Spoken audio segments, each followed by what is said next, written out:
Welcome to the Dorm Next Door. We are in episode 20. It is such a blessing that I have been able to make this and have people that want to listen to it for 20 whole episodes. We've been going since October. If this is the first time that you're joining us, welcome. I'm so happy. I hope that you listen to the rest of the episode, and I hope that you see something or you get something out of it, because my goal is to tell the truth as I see it. And now, obviously, this episode is going to be about Iran. Last episode was about Iran. Everybody on the internet has been telling me to say, it's Iran. It's Iran. Stop saying Iran. Well, I'll call them Iran when they can beat the United States of America in a war. Now, I don't even want necessarily to go to war, but here we are. So the thing is that I didn't want to just immediately jump into this, because if I'm going to have an opinion about something, it has to be my own. And if you're going to jump to conclusions about what you believe from the first day of something happening, you risk, or you put yourself at major risk for getting a lot of things wrong. I remember the first day, we're not getting honesty from Iranian media, and there's a good shot that we're not getting honesty from American media. The first live stream that I watched, I forget their name. Actually, I remember their name, but it doesn't matter who they are. They were anti-war in general, as I am. Most people are. Most people don't want to go to war. Unless you're Lindsey Graham or you're the military-industrial complex, you don't want to go to war. And this live stream was bringing people on every 5 seconds that would give them what they wanted. They wouldn't have anybody on the other side, but they were having the people that were so anti-American, and they were Americans themselves. And they would figure out who they could bring on to say anything that they wanted, as long as it was a take that was completely against the United States of America in this war. That we were corrupt, we were committing a genocide, we were killing innocent people, the whole 9 yards. And that's not how it is. It's borderline being a traitor. It's borderline. It's awful. That's what I'll say. I'll keep it there. That's not what the average American has or believes about this, right? Most people are less radical than you would think. But my take has been formulated over the last 2 weeks or week or so to actually give an opinion that I believe has backing. And I'm gonna begin this by saying, if you are somebody that wants to maintain the Iranian regime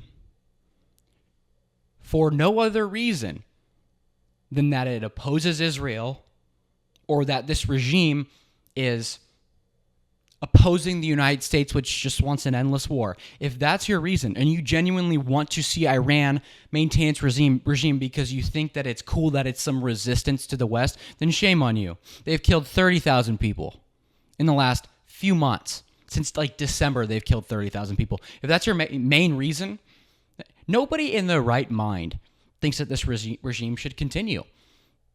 Same goes for dozens of other countries across the world.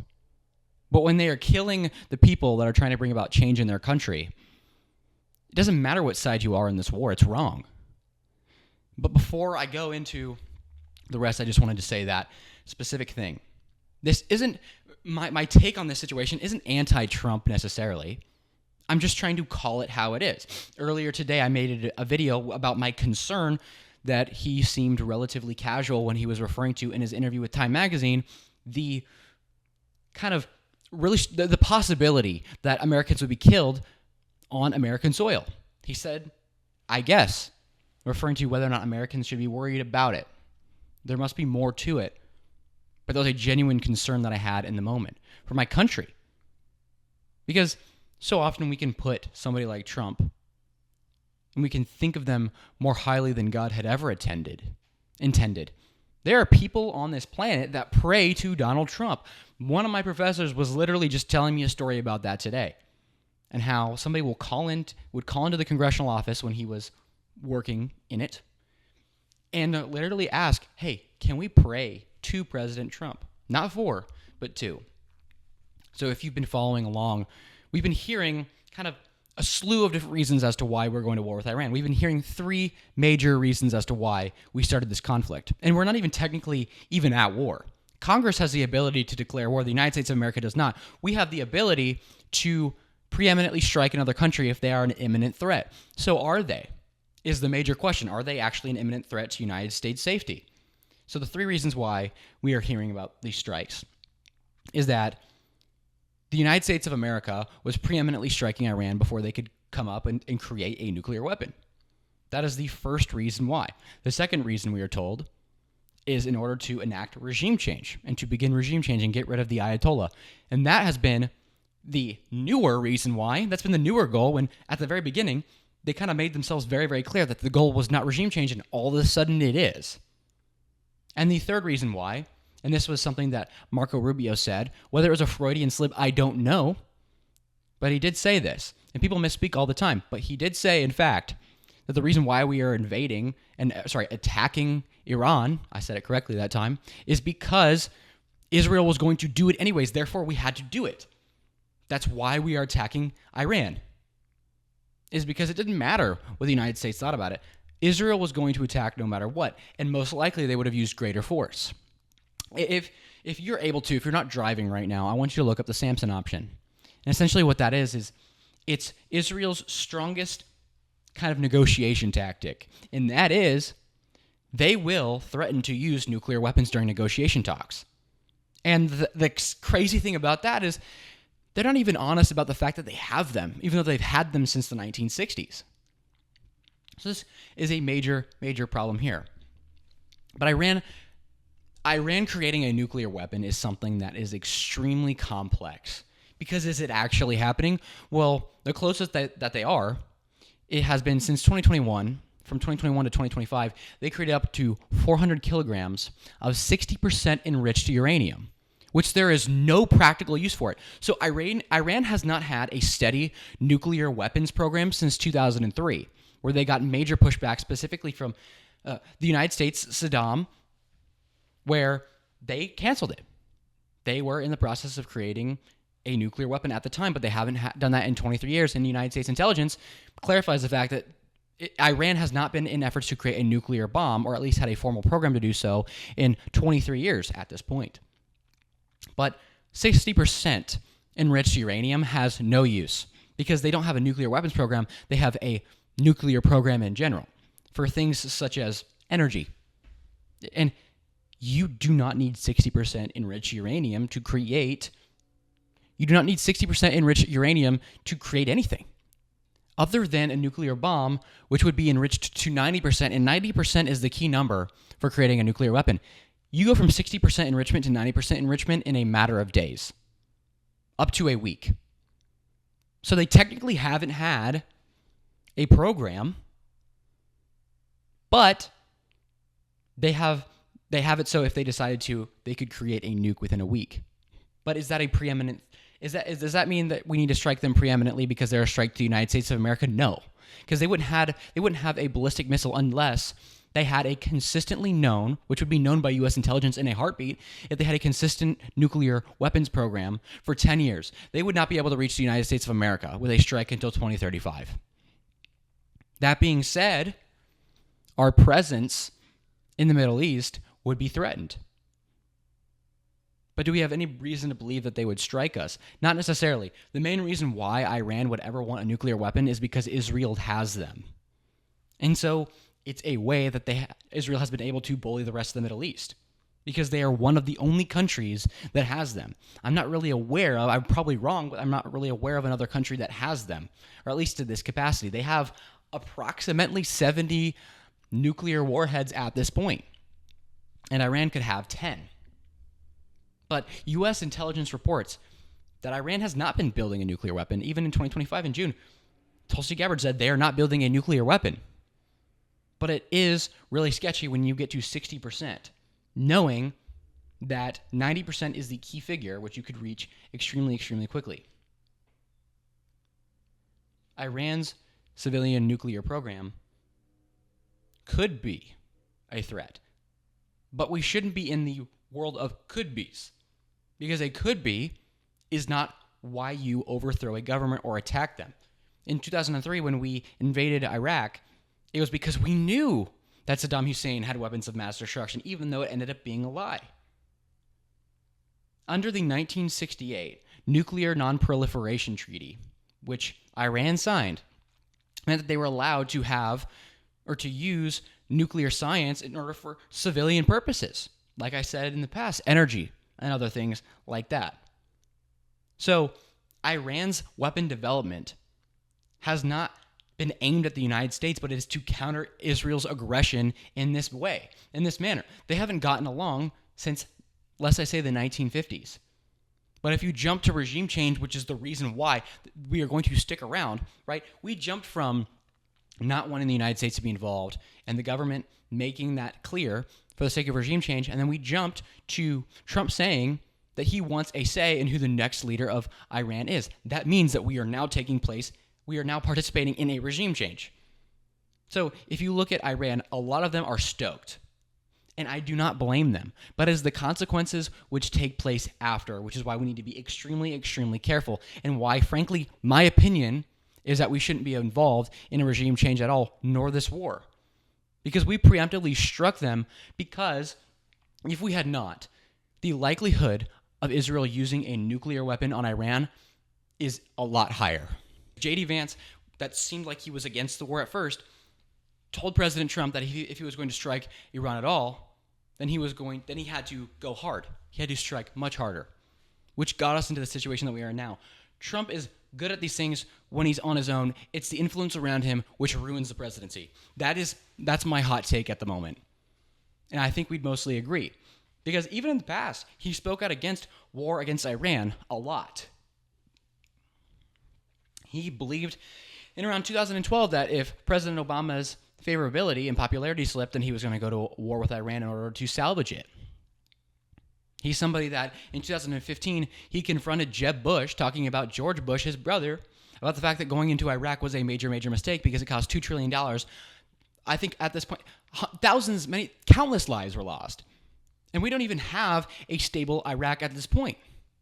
So he was completely against it in the past. But now he goes into it because he simply does not have a choice. Our president is getting bullied into these wars. He is not somebody that is in favor of it. He is somebody that has nobody around him that has our country's best interest in mind. Daily war for years takes a toll on somebody. So you are bound to compromise. But let me tell you, if Israel has their hand in the next regime in Iran, it won't look good. I don't think it will. Because that's what they want, right? Iran poses a threat to Israel because Israel is aggressive against Iran. And that's the main thing. Iran is not good. But it is the only country in the Middle East that prevents Israel from expanding further. If you look it up, Greater Israel, it is the dream of Benjamin Netanyahu to expand Israel's territory beyond its borders, and I mean tenfold beyond its borders. So what happens in 15 years when you have the United States and Israel's hand in a regime change in Iran is you have that country with 90 million people of it. They're not going to move. You can't just get them out. You're not going to. It's not going to happen. But you're going to have, at the beginning, a government that is subject to control by Israel and the United States. And then you have, eventually, a country that is completely Israel's territory. It'll be annexed by Israel. That's what Netanyahu wants. Not necessarily Israel as a whole, but that's what Netanyahu wants. That's his plan. We've seen the trial run of what it looks like when Israel takes over more land. Right now, there are settlers in the West Bank. Right now, Israel and IDF are in the West Bank. They shouldn't be, but they are. And so what does it look like? Well, 30,000 Iranians are dead, which is awful. 78,000 people are dead in the Gaza Strip right now. What do you think will happen if Israel takes over a country 4,500 times bigger than the Gaza Strip with countless more people? How has Israel proved themselves to being able to treat the people in the lands which they have conquered and overseen? Because at this point, Israel has conquered the West Bank. They're in there. They shouldn't be. They became de facto ruler in the Golan Heights in 1981. They annexed Jerusalem. What should we expect from them? How should we expect them to treat all the people in the lands that they are going to conquer? If they have killed 78,000 people in the Gaza Strip, I don't have the inkling. I don't have the intuition about me to believe that they're going to this is going to be a positive thing. I don't believe that there's going to be a positive outcome from this, frankly. I'm not going to say anything more than that. I'm not going to put numbers. I'm not going to say anything further than we've seen what they've done already. How do you think they're going to expect? It's like a biblical principle. He who is faithful with a little will be faithful with much. How are they with a little is going to explain how they are with a lot more, because they inevitably will be the ruling superpower in the Middle East in 15 years. That's what the Middle East looks like in 15 years. Imagine it. And this is the problem with the United States of America being involved now in a regime change war. We could have limited this to a smaller strike. But when we did not do that, we got ourselves sucked into this thing. Trump originally wanted the smaller strike, and I would say that the smaller strike probably would have worked. It would have bought us time. And it would have bought the people of Iran time to overthrow their government. Because a lot of people die in these wars, which is awful. But I'm saying it, if we leave Iran to take over their own country for them, it will be hard to sit on the sidelines, but I believe that it would have been a better outcome than if the United States was involved, because of historically how the United States has been in regime change wars. So I think that we should let Iran... This was literally Trump 10 years ago. He said, let them fight. Let them do what they want to do in their own country. Why do we need to participate? Why do we need to participate? This isn't our thing. We have a lot of problems back home, and I think we all agree that they're being ignored right now. Only about 670,000 people have been deported since the Trump administration began, or at least in the first year. In 2025, only 670,000 people were deported. 2 million people yet left, yeah, but we have a lot of work to do at home. We have problems at home. We have Mexico. We have drugs flowing in our country at home. And so the focus of the President of the United States has had to be looking at the Middle East, where they think that Turkey might be next because it's convenient for Israel, because they might stand in the way. It is a rough situation. But we have no reason to believe that Iran was an imminent threat to the United States of America, because they weren't. They never threatened to nuke the United States of America. Death to America sucks. That's stupid to say. That's awful. But their actions have not indicated that they were actually going to strike the United States, nor their bases. Yes, the satellite states did. Or sorry, not the bases in the Gulf were, right? 1,000 Americans have been killed by Iran, which is awful. But if Trump had gone with his original plan, we wouldn't be in the Middle East at all anymore. And we would have a better United States of America. If we pulled our dependence on that region and we became a lot more independent of a country, which was Trump's original goal before everybody became involved and ruined it, then we would be in a much better situation. It wouldn't even matter what's going on in the Middle East right now, because it shouldn't. We have too many resources out there. We have too much invested in the Middle East because we're not getting anything out of it. Yeah, we might get trade, we might get benefits from Israel, whatever it is. We pay for it. We give a lot of people a lot of money and we get nothing in return. This was what Trump ran on. What I'm trying to ration here is that my opinion and the opinions of the people that are against the war are actually a lot closer to what Trump really believed in the past than what's happening today, when everybody else came in and they ruined what Trump used to stand for. And they trashed it. Trump in 2016, he was president in 2017, yes I know, but 2016, 2015 Trump would not do the things that happened today. It just wouldn't have happened. Things happened, money was spent, and the game changed. But we can't even get a straight answer. Right? Trump says that they're out of war. Yeah, that's kind of the term you slap on it, but we're legally not at war. And then Mike Johnson says it's not a war. We can't get a consistent answer out of our leaders because we can tell they're uncomfortable in this situation. They don't want to be in this situation. We've been forced into this war because we're fighting for Israel, kind of like Iraq. When Netanyahu lobbied to the United States of America for over 20 years that we need to take out Saddam, and then the Middle East will be fine after that. And then he also lobbied for about 20 years, 30 years now, since the 90s, that we need to take out Iran as well. What's going to happen here? It's going to be a domino effect for the rest of the Middle East to fall in line.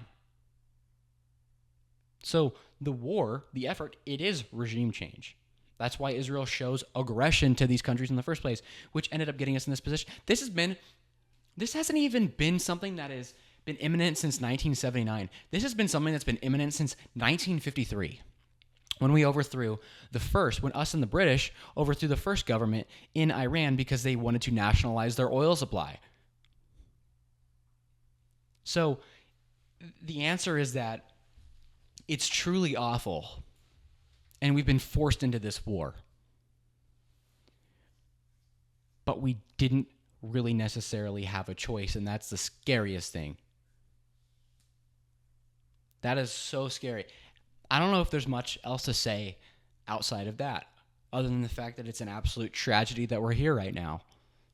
Nobody wants to die. Like my friend, the kid that got killed is from his town, his hometown. He had friends that knew him. It's awful. If you have 81% of Iran that opposes the regime, that still means that you have 19 to 20% of people that are absolutely for it. They're Shia Muslims, and they're willing to fight to the death for Iran's regime. And they're going to do it. So it's going to be ugly regardless. But why does the United States need to have its hand in it? Because we know exactly what's going to happen to Iran in the future. And it's not going to be the Iran of the 1970s again. The Iran of the 1970s would come back if Iran themselves took care of it. But kind of just switching from that, kind of pivoting, I do want to touch on something that happened a few days ago. And that is, Kristi Noem, the Secretary of Homeland Security, was fired by President Trump. And now you can say, no, she wasn't fired. She was moved to a different position. That position doesn't even exist yet. The Shield of America is not even a real thing right now. It's being created. It's being formulated. But as of right now, she's vacating a position March 31st. And there's a lot of stuff that I've heard about her. She fired somebody over the fact that they forgot her favorite blanket, which is really, really weird. But there's three reasons why. Another three-pointer. The first reason being that she had a very poor performance in front of the bicameral Judiciary Committee. Like, very poor performance, being questioned about the fact that she shot her dog when her dog was 14 months old. Really awful stuff. And Senator John Kennedy raised a question. So Trump was already furious about the fact that she really sucked in front of him. And so those contracts went to people that were within her own personal friendship circle. That's not cool. So Trump was upset about that too, rightfully so. And then the third reason being she apparently had an affair with Corey Lewandowski, the senior advisor to Homeland Security. And the sucky thing is she's being questioned about this, right? And there's apparently another one too in the past. But since she has been the Secretary of Homeland Security, she's had an apparent affair with this person. It's all alleged at this point. I'm not saying it happened. But as she's being questioned about this, her husband is sitting like right behind her. That sucks. That's awful. So those three reasons is why she's out. Now Trump is saying, oh, she did a great job, blah, blah, blah. I'm going to say this. Kristi Noem was a total DEI hire. Because she, not even to me, but she looks good to some people. You know what I mean? This rough. It's rough. She was a rough boss, apparently. But that's pretty much, that sums it up. I don't think it's that too big of an issue. But now we have Senator Mullen. Markwayne Mullin is going to be taking over. And we'll see about that. Former UFC fighter. He wanted to fight the CEO of Teamsters, or the president of Teamsters once. I remember that. That was really interesting. And then Bernie Sanders like, you're a United States Senator. So that's the guy. But it's been an eventful week. It's an exciting week. It's an exciting time to be alive. I'll say that much. It is. Even if it's stressful, even if we look at stuff and it's not looking good, it looks dark.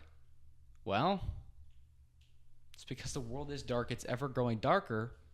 But you know what? If you're a Christian, are you even supposed to be surprised? No. Christians are going to be in for a rough ride in the next 20 years. We just know that to be a fact. We know the way the world is heading. But when your hope is in Jesus, you essentially know everything is going to be perfectly fine. We know the way that the story ends. We're not meant to save the world.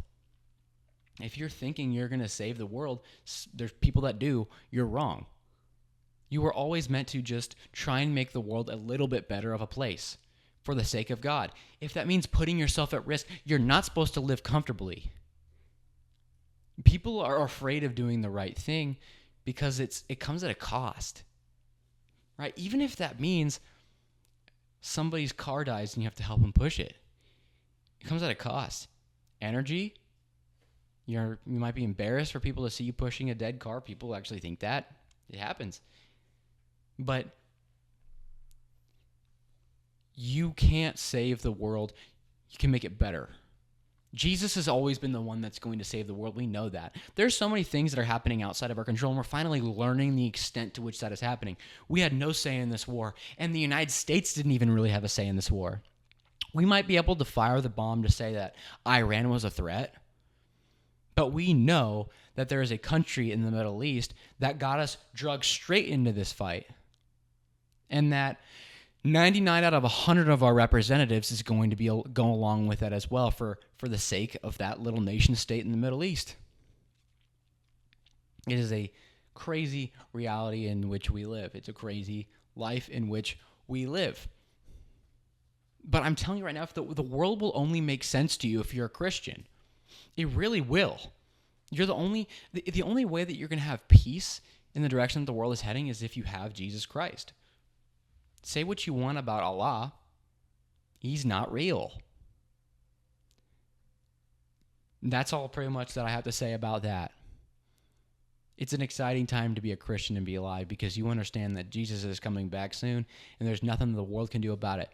You can live within God's will, his perfect will, but then there's God's will that's not affected by you, and that's the fact that he's coming back someday. So what you can focus on is you can focus on your own salvation and the hopeful salvation of those around you by guiding them, preaching to them, and telling them how real Jesus is and how he is literally God. That's the thing that you can start by. That's the thing you can do today, right now, is you can talk to that person that God's put on your heart. So start with that. Thank you so much for listening to this episode of the podcast. I hope to see you all next week if I come up with an episode. I intend to put out an episode if it makes sense to talk about something, not just because I have to talk about something. So when I actually have formulated an opinion that's strong, I'll release it. But I'm so thankful for all of you guys for listening to this episode. If you got through this whole thing and you're still here, you're the best. I hope to see you all next week. Have a great week. Goodbye.